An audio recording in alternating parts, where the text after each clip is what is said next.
পরের টপিকে চলে যাই। কি বলছে? বৃত্তের বহিস্থ বিন্দু থেকে অঙ্কিত স্পর্শকের দৈর্ঘ্য।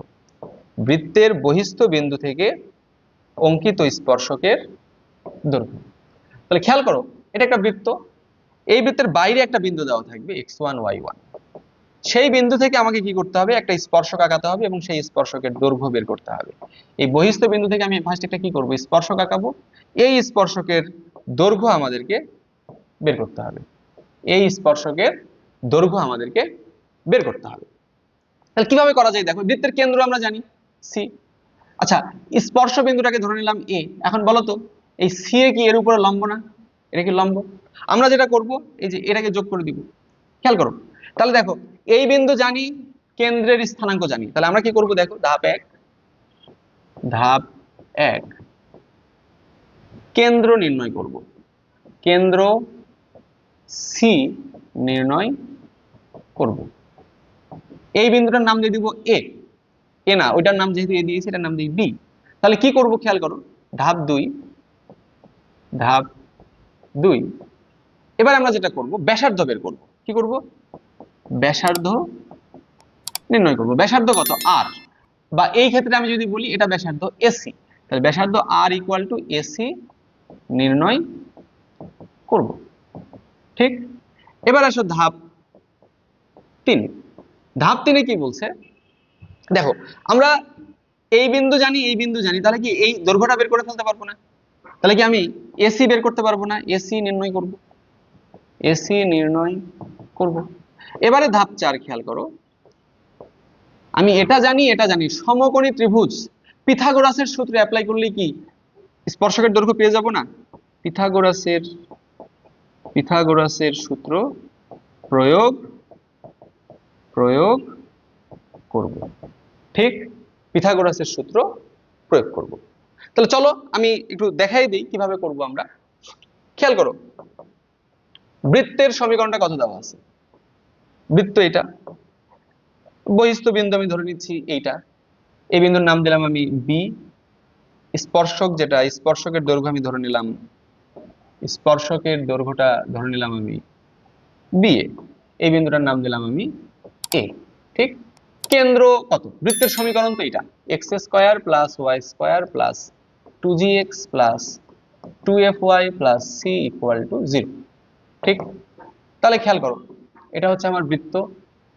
এখন বলো, এর কেন্দ্র সি কত? মাইনাস জি কমা মাইনাস এফ। তাহলে কেন্দ্র সি এর মান মাইনাস জি মাইনাস এফ, এটা সি। এবার ব্যাসার্ধ আর ইকুয়াল টু কত? এই ক্ষেত্রে এসি, তার মান কত? Root over G square plus F square minus C. এবার আমার কি লাগবে বলো তো? আমার কি যে বিসি দৈর্ঘ্যটা লাগবে। তোমরাই বলো, বিসির মান কত হবে? বিসি এর মান কত হবে? দেখো, বি এর স্থানাঙ্ক তো প্রশ্নে দেওয়াই আছে x1 y1। দেখো, দুইটা বিন্দুর স্থানাঙ্ক দেওয়া থাকলে দূরত্ব বের করতে পারবো না? রুট ওভার x1 মাইনাস মাইনাসে মাইনাসে plus G whole square plus y1 plus F whole square. তাহলে কি হবে?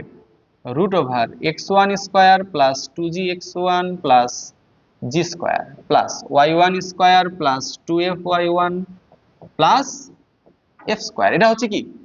বিসি এর দৈর্ঘ্য।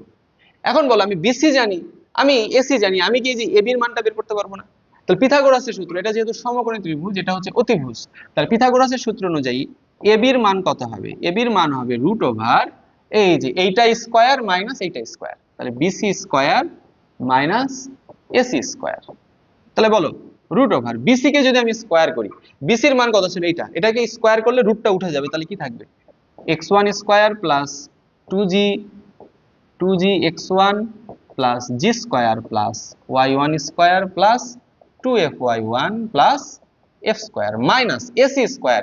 এসি স্কয়ার মানে কি? এই রুট উঠে যাবে, তাহলে কি হবে? Minus G square minus F square plus C. তাহলে G square F square G square কেটে গেল, তাহলে কি থাকলো বলো?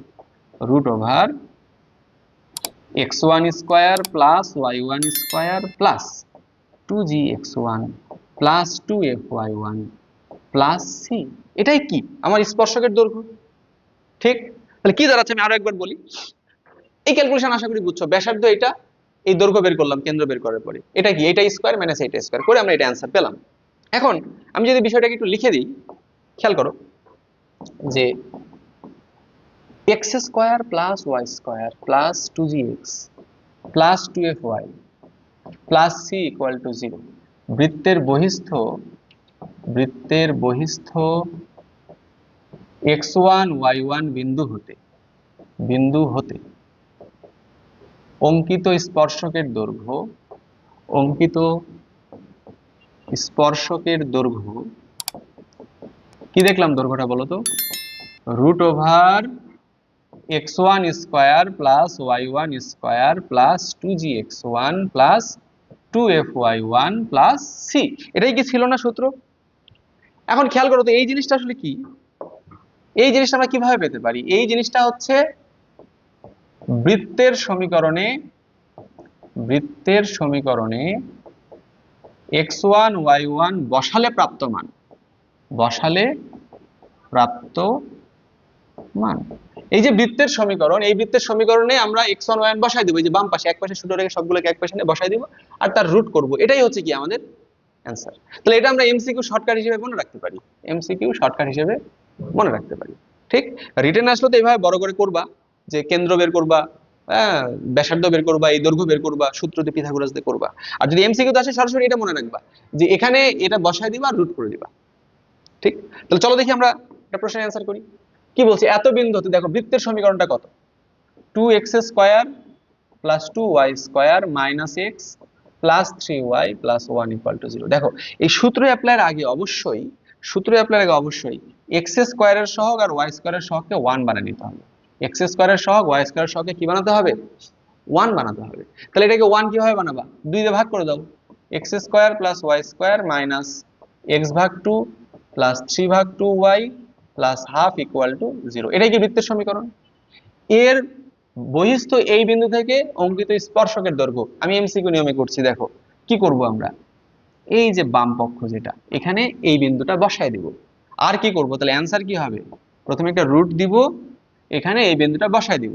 তাহলে 1 স্কয়ার প্লাস মাইনাস 1 এর উপর স্কয়ার মাইনাস 1 ভাগ 2 প্লাস 3 ভাগ 2 ইন্টু মাইনাস 1 প্লাস হাফ। এটা ক্যালকুলেশন করলে যেটা পাবো সেটাই হবে কি আমাদের অ্যান্সার, ঠিক?